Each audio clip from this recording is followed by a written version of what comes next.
Welcome to Convocation. Our guest speaker today is Dawn Shaw. I want to read about her. Author and motivational speaker Dawn Shaw may have a face that stands out, but that hasn't stopped her from living a fulfilling life and creating confidence in others. She has published 3 books, including her memoir, Facing Up to It, and an inspirational guide titled Facial Shift, Adjusting to an Altered Appearance.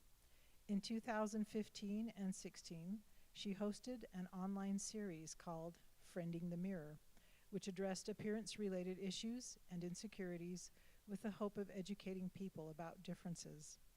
In 2017, she acted and sang in the movie Happy Face, which is currently available on most video-on-demand streaming platforms. Another crowning achievement is her TEDx talk, titled Beauty is an Inside Job. Outside of speaking, she is a fan of live music, collects and restores Breyer model horses, and raises Icelandic horses in Washington State. After the program today, a few copies of her book will be available for sale. If you'd like to come up and check them out, please welcome to the stage Dawn Shaw.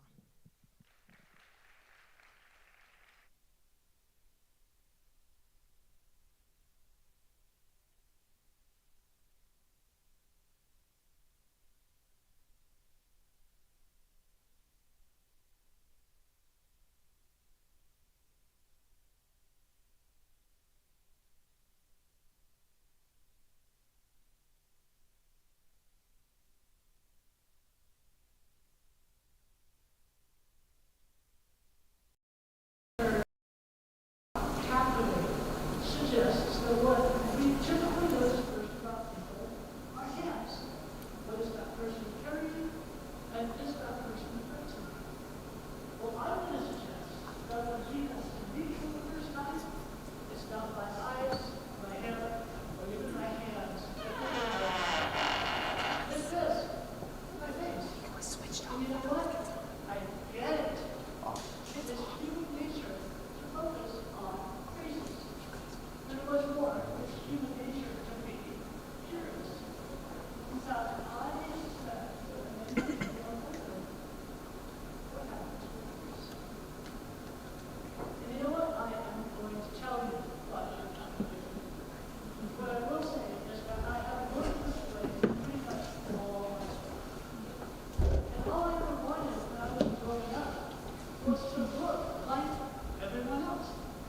Because I figured, well, the more normal my face was, the more friends I would have. I would talk to them, all my problems would be solved.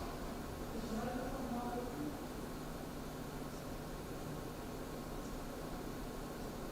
Okay. Because I could start over if you needed me to, but luckily it's a good space. It's good acoustic space. So, anyway. So all I ever wanted was to look like everyone else. And I mean, sure, of course, I had a number of procedures designed to improve the function and symmetry of my face. But while each one made a small improvement, I was always hoping for a bigger result. I mean, no one ever told me that my face would turn out perfectly each time, but because that normal-looking face was what I so desperately wanted, I was always disappointed when that didn't happen. I suspect, in fact I know, everyone in this room has had to deal with disappointment. For you, maybe it was times you were chosen last for a team, or that you felt let down by people that you thought were there to support you. Or maybe it was a time you had a crush on somebody and you thought they liked you back, but then you found out they didn't. Well, for me, disappointments have included those times after those surgeries that I've had, where the swelling would start to go down and I'd look in the mirror, hoping to see that miraculous change, but it just wasn't there. Or those times in high school, I'd be walking down the hallway past a small group of guys, and one of them would elbow his buddy and point at me and say, "There goes your girlfriend." I mean, what am I even supposed to, how am I supposed to react to that? So if, like me, you have had to deal with disappointment, maybe I can help. Because I believe that one way to work through disappointment is by making certain choices. For example, I made a very important choice in my life. I decided that I was not going to allow my different face to ruin my life. So today, I am here to talk to you about choices. First of all, how outside forces influence or try to influence your choices. Secondly, choices that help you take better care of yourself. And third, choices that you make regarding your attitude and how that affects your perception.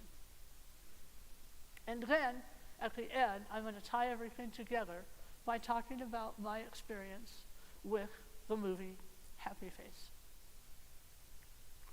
So the first thing is outside influences. As the name suggests, outside influences are all around us.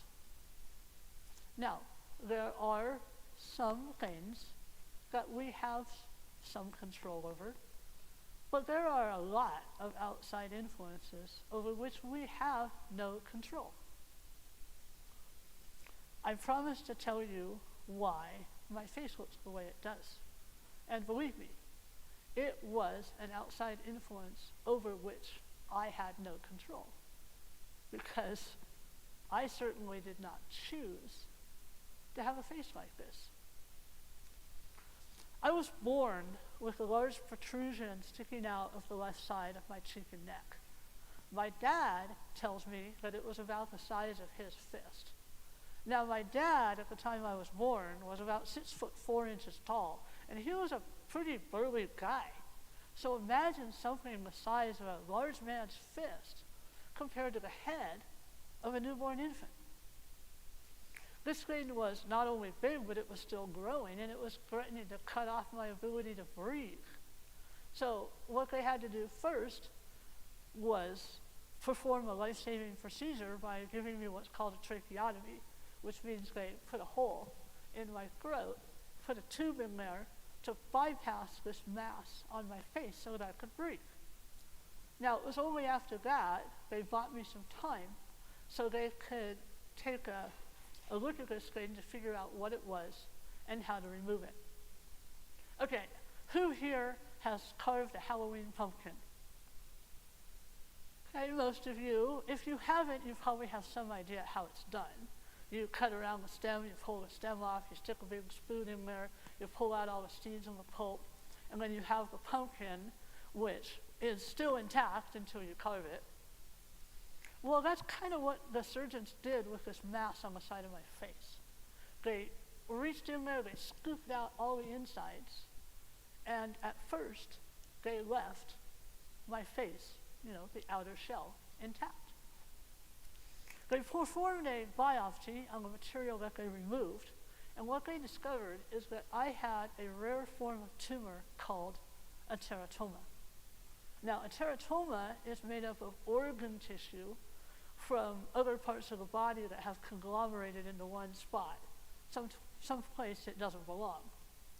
Now, mine, I found out, was made primarily of brain tissue. So I like to think that I had so many extra brains that they started coming out the side of my face. Or, conversely, oh, so that's where they all went. So they, at first, left everything intact, but there was a problem. About a month later, that tumor started to grow back. So what they had to do was take a closer look and figure out how to get rid of it permanently. And what they discovered is that it was intertwined with vital structural elements of my face. So in order to get rid of it, they had to also remove bone, nerve, and muscle. Now, the good news, after that, the tumor did not grow back. Yay! However, the bad news, it left half my face paralyzed. Now, every single one of us has some sort of difference. Mine is very visible. Other people have internal differences, things that aren't so easily seen by others. So I want you to take a second and think to yourself, what is your difference? Now, let's get back to that idea of outside influences. A lot of outside influences involve other people. Because you know what? Other people have opinions, and sometimes they have opinions about us. And if it's somebody that we respect, admire, we might put a little more stock into that person's opinion. Now, I mentioned that when I was growing up, I had a lot of surgeries. And for me, that was just kind of the thing to do. I would complete one and I'd move on to the next. And of course, some of the early ones, like moving my jaw forward so I could breathe better, and doing a lot of dental teeth alignment so that I could chew more easily, those were important functional things. But again, I still wanted that normal looking face. And my parents reinforced that. Now, most parents make choices that they feel are best for their child. And mine were absolutely no exception. They figured that the more normal my face looked, the easier time I would have socially. And I have no doubt that they were right. So, like I say, for me, surgery, it was just finish one, move on to the next. I didn't really give it much thought beyond that. I figured it was kind of expected of me. With that in mind, when I was 21, I elected to have a procedure designed to flesh out the somewhat angular, bony side of my left side of my face by transplanting fatty tissue from my abdomen. Now, despite all those previous disappointments, I had high hopes that this was finally going to be the procedure that made a significant improvement in my appearance. But when I woke up in intensive care to the rasping sound of my own breath, I realized something had gone terribly wrong. I tried to lift my hands to feel my face, but I couldn't. My hands were being tied down, and I was overcome with this incredible feeling of helplessness. What had happened is during the procedure, the swelling had become so intense that they had to put a tube down my throat to keep the airway open. If you've never had a tube down your throat, it makes it you can't talk. And so that inability to communicate with speech it just added to my frustration. On top of all that transplant, it didn't work. So not only had this procedure nearly killed me, but it had failed, leaving me with pain, swelling, and a few extra scars with nothing to show for them. And you know what? I was angry. The pain, the frustration, the failure of the procedure, each one of those things took a toll. And even as I recovered, I couldn't shake the intensity of that anger and frustration. But it was also around that time that I realized I had a choice. I might not have had any control over what happened to me when I was born, but I sure had control of my life going forward. When it came to surgeries, I was done. Because you know what? Sometimes when there's something about yourself over which you have no control, the best thing you can do for yourself is to accept yourself as you are. All of us have choices that we face all the time. And some of those choices are life-altering choices. I mean, you're here, so you've made a choice to be in college, or some of you to work at colleges, to be a part of higher education. Eventually, you're going to be figuring out what jobs to apply for, hopefully what jobs to accept. And there's going to be a lot of people that have opinions about what you should do. And you might even ask for those opinions, and that's fine. But just keep one thing in mind about any decision you make. You are the one that has to live with the result of that decision. So think to yourselves for a moment. Is there a big decision in your life that you're facing right now? How does that make you feel? And how do you think it's going to affect you going forward?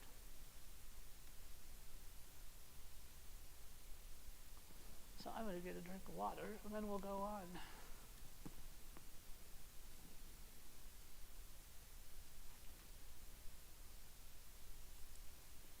So the next area is putting yourself first, making choices that help you take better care of yourself. And I'm not talking about being selfish so that no one or nothing else matters. What I'm referring to more are situations you might find yourself in where maybe you end up putting somebody else's needs above your own. Some of the choices that we all make in our life is who we spend our time with. When we're little, we don't have a whole lot of choice. Our family tends to make that choice for us. But as we get a little older, we can start making more choices about which friends or family members we want to spend time with. And of course, as we get older still, we start looking at potential long-term relationships. Ever since I was old enough to understand the concept that people pair off into relationships such as marriage, I formulated the belief that there would be men out there who would be able to see past my appearance and accept me and even love me for who I am. But when I was in middle school, I didn't have any boyfriends. I moved on to high school. I didn't have any boyfriends there either. Oh, sure, I had friends that were guys, and I even had some that I really liked. But that level of feeling was not reciprocated.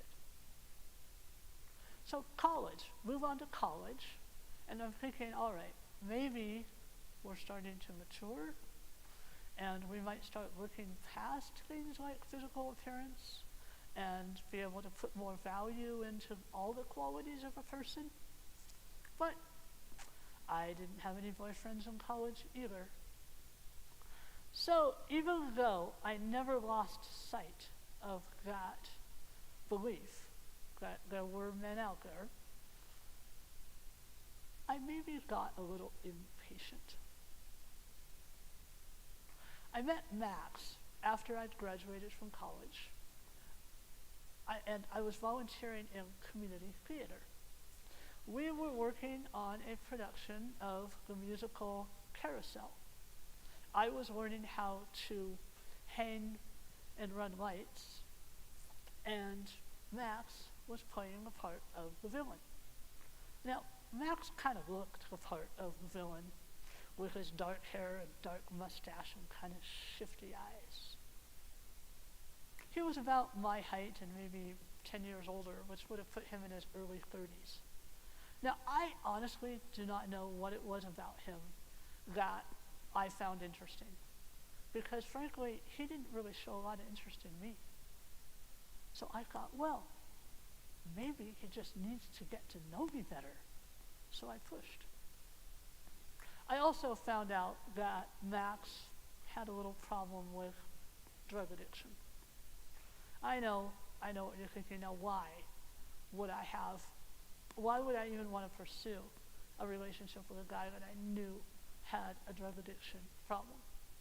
Well, because at the time, I was naive enough to believe that because he was actually in a rehabilitation program, that he was genuinely trying to clean up and straighten out his life. And I was also naive enough to believe that my own clean, drug-free lifestyle would be a good influence on him.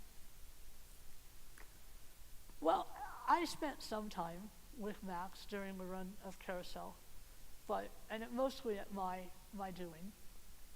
And he still, by the end of the run, didn't show a lot of interest in me. And then the show ended, the run ended, and that was before cell phones. And yes, I'm old. And so I figured, well, that's that. End of story, right? Well, not quite. About 2 weeks later, there was a knock at my door. It was Max. He'd been kicked out of the place he'd been staying, and he wanted to know if he could come stay with me for a couple of days. Well, silly me, I was flattered. I thought, well, maybe it means this guy has some interest in me after all. And so I said yes. One thing I want you to keep in mind is back then I did not have the same level of confidence and self-esteem that I do now. The idea of having someone in my life that any attention was better than no attention, that any relationship was better than no relationship, for some reason that appealed to me. I kind of liked the idea of having someone to take care of. Now that 2 or 3 days actually turned into nearly a year, and living with anyone is going to be an adjustment. But living with Max was especially challenging because, hey, you probably guessed it, the drug addiction aspect, it didn't go away. In fact, he stole from me to support his habit, and frankly, he wasn't very nice to me. Well, one time he came home and he's like, Dawn, you're not so bad looking after all. There's lots of chicks out there way uglier than you. Thanks. But I put up with his emotional abuse because it mattered to me to have him in my life. It mattered what he thought of me. And one thing to keep in mind, I was still making choices. Because even doing nothing is a choice. And I wasn't ready to admit that I had failed in being able to help him. But one of the things I had to think about, what price was I paying in the meantime? Now, eventually, he started growing and breaking things, and that's when it started to click, I understood the concept of escalation of violence. So I thought maybe living with this guy wasn't such a good idea after all. And I got up the courage to ask him to move out. And he actually very quickly said, yeah, okay. And I realized I was very lucky, if you can call it luck, because Max did not have any emotional attachment to me. I had plenty of emotional attachment to him. So for him, it was easy to just leave. I do know that there are situations where people in the relationships, it's not so easy to ask the other person to leave because they don't want to. So that's why I say in some respects I was kind of lucky. Now I wish I could say that was the end of it, that he moved out and it was all over and I was able to go on with my life. But that wasn't quite the case. I still saw him off and on for some time after that. And part of that was just coming to understand myself, to respect myself enough to realize that I didn't need this guy in my life and that I was better off not having him in my life. But I will say that about 2-3 months after I got this guy out of my life completely, I met this other guy named Ian. Ian and I also met doing community theater. We both did light design, and we ended up working on a show together, which involved spending quite a bit of time together, and we became friends. I realized that that whole becoming friends thing is something that really hadn't happened between me and Max. So Ian, I had someone in my life who actually wanted to be with me. With Max, I couldn't trust him. I never knew when he was telling me the truth. But Ian, I trusted completely. Max took advantage of me. He belittled me. Ian, that was never like that with Ian. And what's more, where Max would mock me and make fun of me, my face never mattered to Ian. So finally, I had found that someone, I had that relationship where someone was able to see past my physical appearance and love and appreciate me for who I am. It took 3 years, and I think I had to propose to him. He's an engineer. But we got married, and we've now been married for 28 years. If I had still been caught up in that toxic relationship with Max, this healthier, normal, long-lasting relationship with Ian would not have been possible. So each one of you, think about something in your own life. What can you do to help take better care of yourself? Is it going to bed a little earlier? Starting your homework a little earlier? Or maybe spending just a little bit less time with someone in your life who might be a little toxic?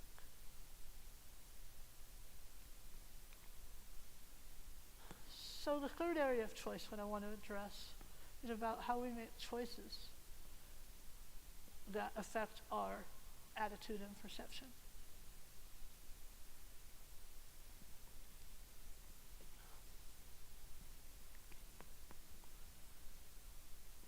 We do not control the things that other people do or say.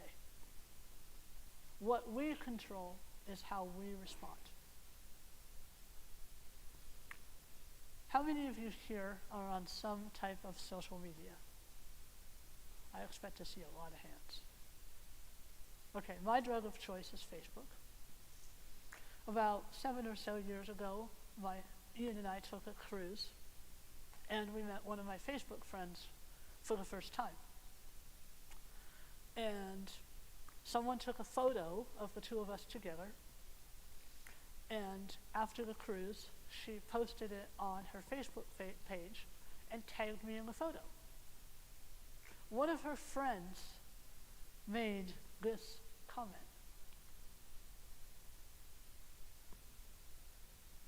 What is wrong with that guy's face? Now, the first thing I thought when I saw this was, this person does not realize that I am reading her comment. Because I do believe that most people, when they say something that's insensitive, they really are not intending to be mean. They don't realize, they just don't think it through. But what is typically, if we do get a comment that is a bit insensitive, what do we want to do? We want to respond, right? We want to strike back. So the first thing I wanted to do when I saw this was type back to this person. There's nothing wrong with my face. It works perfectly fine. What's wrong with your manners? But I didn't. Okay, I couldn't because my friend had deleted the comment. But there was another thing that I noticed. And this actually amused me. I said, wait a minute, she thinks I look like a guy? And so I had to go look at the photo and see, I was like, all right, with what I'm wearing, it kind of hides my curves, even with the long hair, and it's a rock and roll setting. I guess I kind of look like a bass player.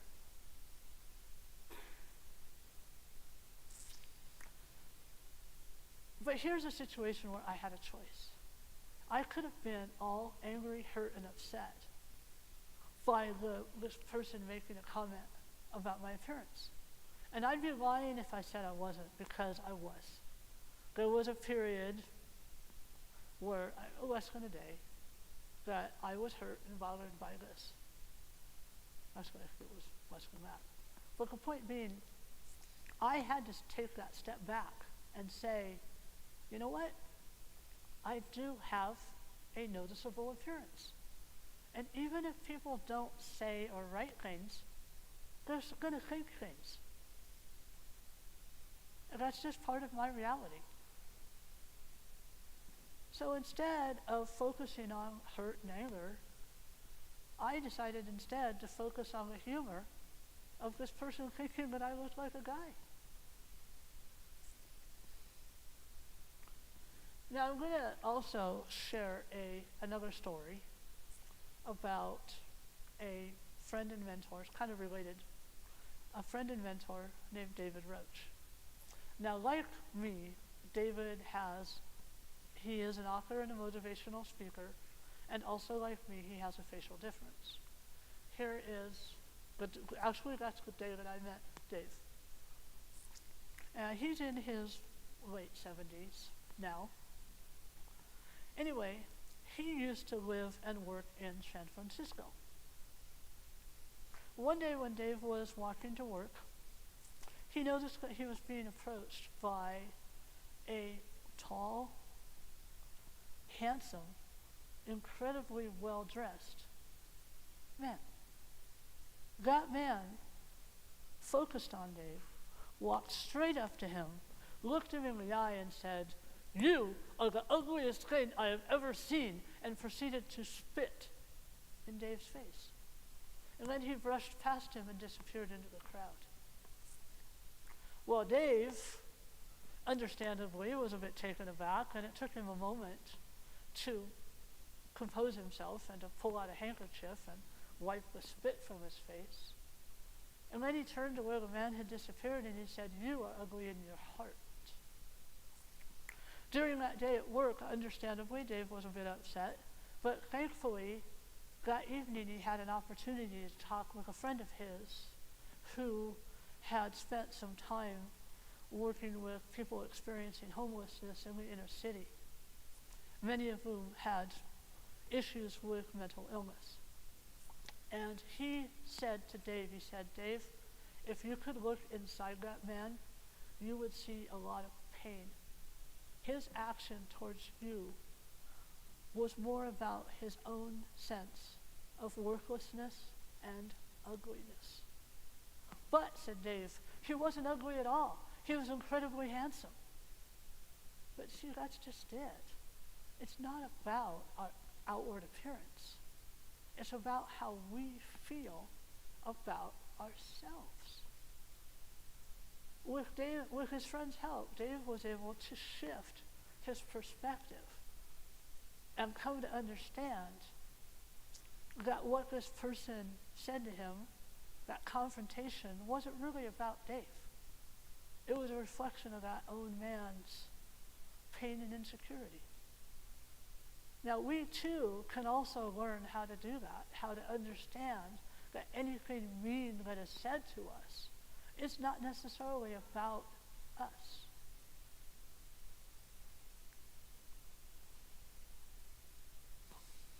People are going to do and say hurtful things. Sometimes intentionally, like the guy who confronted Dave, sometimes unintentionally. And you know what? We're going to get our feelings hurt because we're human. We can't help that. But the one thing that we have control over is our own choices, actions, words, and our attitude.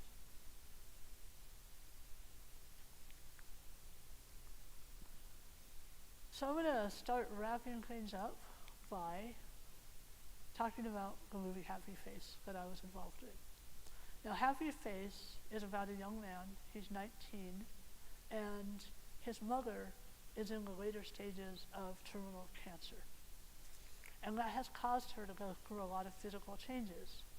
And as her son, he's having a very difficult time with this because she was once a very beautiful woman. And so one of his ways of coping is to join a support group for people with facial disfigurements, or what we prefer to call facial differences.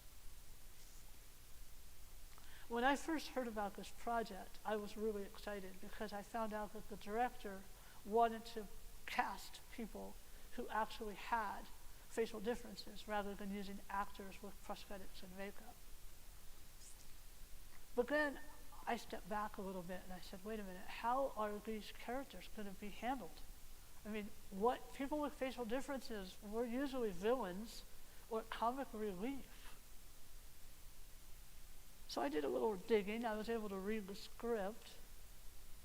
And I also found out that my friend Dave, whose story I just shared, had already been cast in the movie. And so as it turned out, I had nothing to worry about. The script was good. Dave would never get involved with a project that would be harmful to the facial difference community. And I checked out the director, and I liked his kind of quirky style. So I contacted the director, and eventually I was able to get an audition. And after more time after that, I was offered a part. Okay, it wasn't as big a part as I wanted, but hey, I was going to be in a movie. I should also point out that this movie is not a major Hollywood production. It was an independent film, partially funded by the Canadian government. But still, it was a real movie, and I was going to be in it. They flew me to Montreal, where I was there for 2 weeks so that I would be available for the scenes that I was in. And the cast became like a family. We shot at different locations around the city. And then about a year later, of course you have to go through post-production and editing and whatnot, Ian and I flew to Montreal for the premiere. But when I sat down and saw that movie for the first time, I was disappointed. It's a good movie. That wasn't the problem. The problem was a lot of the stuff that I'd done had been cut. Okay, I knew it was a small role. I knew I wasn't going to win an Oscar or anything. But there's a lot of stuff that I worked really hard on that got chopped way down. And I expressed my disappointment to Ian on the way back to our Airbnb. But then during the course of time of the evening, I made another choice. I decided to accept that this was the director's film, that he made choices that he felt were best for his movie. And hey, at least I was still in it. I hadn't been cut completely. So when it comes to this whole thing about choices that we just spent some time talking about, in this particular situation, I'd chosen all three of what we talked about. I took care of myself by making sure that it was going to be a project that I was going to be proud to be a part of, and I am. I focused on the things I had control over, like my audition and my performance, and I made a choice to adjust my attitude to overcome that initial disappointment. I will say that I had a chance to see the movie again the next night, and I enjoyed it so much more because I just got all that baggage out of the way, and I was able to enjoy it for what it is. So, during the next week, I want all of you to take action. I want you to identify something in your life that you consider to be a negative and figure out if there's a way to shift your perspective so that you can view it more positively. A lot of people look at my face and they think it's a liability, but you know what? I look at it as an asset because it makes me memorable. And it got me a part in a movie.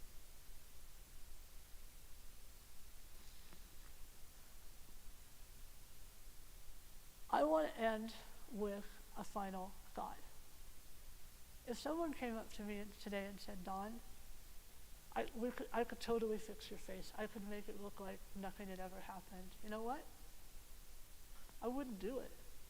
Because even though my face does not define me, it's become part of my identity. I'm okay with how I look. And it's okay to be okay with who you are. Remember those guys I mentioned that elbowed and pointed at me and suggested that I perhaps was not girlfriend material? Well, maybe they're not my type.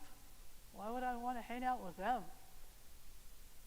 So those people who point at you and tell you that you're not pretty enough or skinny enough or talented enough or smart enough, those people are not your type. There's only one person qualified to make decisions about you and your life. And I think you all know who that person is.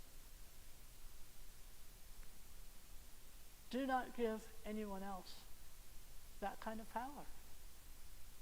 Thank you very much.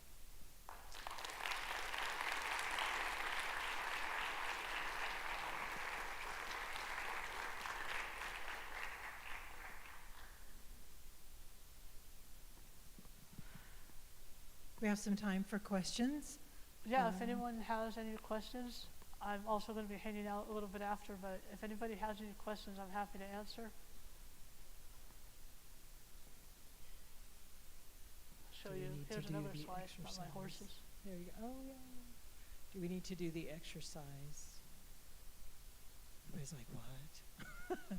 Talk with people around you. Come up with a question, okay, that you can ask Don. Well, did you at least, did you get something out of it? Okay, I see a lot of nodding, so that's good. Because I came quite a bit of distance to do this, and at least I didn't put you all to sleep. Yes. What got me into horses? You know what? I wish I could say it was genetic. It's not. But I just always loved horses. I just knew. I think I was reading breed books when I was a kid, and I think somewhere around 11 I recognized that it would be something I would always love. Now, I did not have my own horse until I was 30. So it was not like I had one as a kid. In fact, I think sometimes when you get something as a kid, you don't appreciate it as much. And boy, I tell you, I had a lot to learn about horses. Of course, I have the model horses. But, all right, other questions? Yes?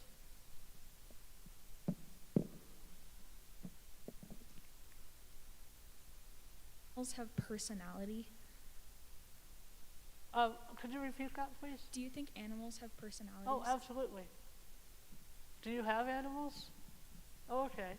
Yeah, I have 7 cats, 8 horses, a dog, and a husband.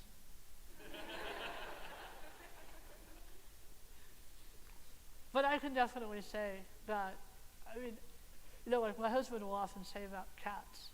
Cats go out of their way to be different from other cats. But yeah, absolutely, 100%. Different animals have different personalities. Even a lot of the ones we take for granted. Like if you spend enough time around cows or sheep or even chickens, they have different ways of doing things, different ways of dealing with things. And animals grieve. Not to go on a whole philosophical thing about animals, but anyway. Does that answer your question? Any other? Yeah, one over there. What would you recommend saying to someone who said something bad to you to your face? Like, how would you reply to them? If somebody said something bad to me, like directly to my face, I'd probably have somewhat of a reaction like Dave did when that guy did that. I mean, you don't really quite know how to react because you have to wonder what that person was missing in their life, that their social skills would be that horrible, that they would say that. I actually have had that happen, where I was at an event. It was a small event, and there was a kid who was behaving, I thought, inappropriately towards me, and I kind of pointed it out to the parents, and his parents started doing the same thing that the kid was doing. And I was like, whoa, that's interesting. Now at least we know he comes by it honestly. But it just kind of blew me away. I don't understand people that I understand hurt. I understand lashing out because of your own pain. But just, absolute malice, a complete lack of compassion, a lack of empathy, that doesn't compute with me. I mean, there are sociopaths. I mean, there are people who just don't feel. And I am not qualified to speak to that, so I'm not into psychiatry or psychology, so. Do we have other questions?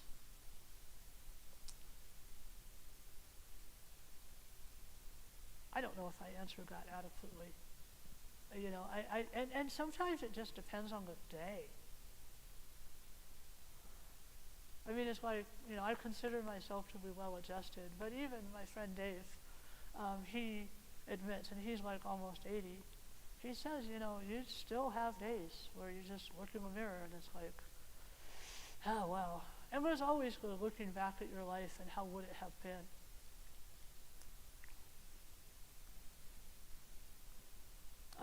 Okay, more questions? Okay. Well, we're getting close to having to wrap. I don't Do know. you have any strategies, because when you're experiencing anger or pain, it takes a while to process it. I mean, horses are a great way to decompress, or any type of animals. But do you have any strategies you could give us, or advice on how to just, process the whole thing in a more positive way, changing our attitude maybe in a faster way instead of lingering on it? Yeah, like I say, I mean, there are times that things bother me longer. Usually just refocusing. I mean, it's so funny how you can have 100 comments on a Facebook post and 99 of them are positive. But what is the one that we're going to focus on? The negative. But, I mean, first of all, that's the time to just walk away from Facebook for a while. I find diversion is really probably the best therapy. It's like, I got an email yesterday that I was disappointed. It's not life or death, it's just I was a little disappointed at what was in the email. And I was kind of, maybe going on a bit about it. And my friend, who's wonderful, is like, just move on. And I'm like, you know what? I'm still processing. And I knew. I said, look, I have to give a speech today. Believe me, when I wake up the next morning and I give that speech, that is going to be over there. I mean, yeah, okay, I'll probably still think about it. But the biggest thing is just not allowing yourself to be obsessed with it. I mean, we all have other things. I hope that we all have enough going on in our lives that we can go focus on something else that's a little more positive. I mean, I could say I could go for a horseback ride, but the problem is when I go for a horseback ride, what do I have? Time. I'm just sitting there on the horse riding along, and my brain is thinking. So that's not necessarily the best diversion, unless I'm training. But, go do something fun. Go see a movie. Go hang out with your friends. Go watch focus on a project that you're working on. Do your homework. Something that'll just take your mind away from it. Is that helpful? I mean, it does take practice. It's not an instantaneous thing. And it's weird to think of attitude and emotions as being something that you practice, but it's true. Thank you again for joining us today. If anyone is interested in coming up and speaking with Dawn, or if you're interested in purchasing one of her books, you may do so at this time. But thank you so much for attending Convocation today. Let's give her another thank you.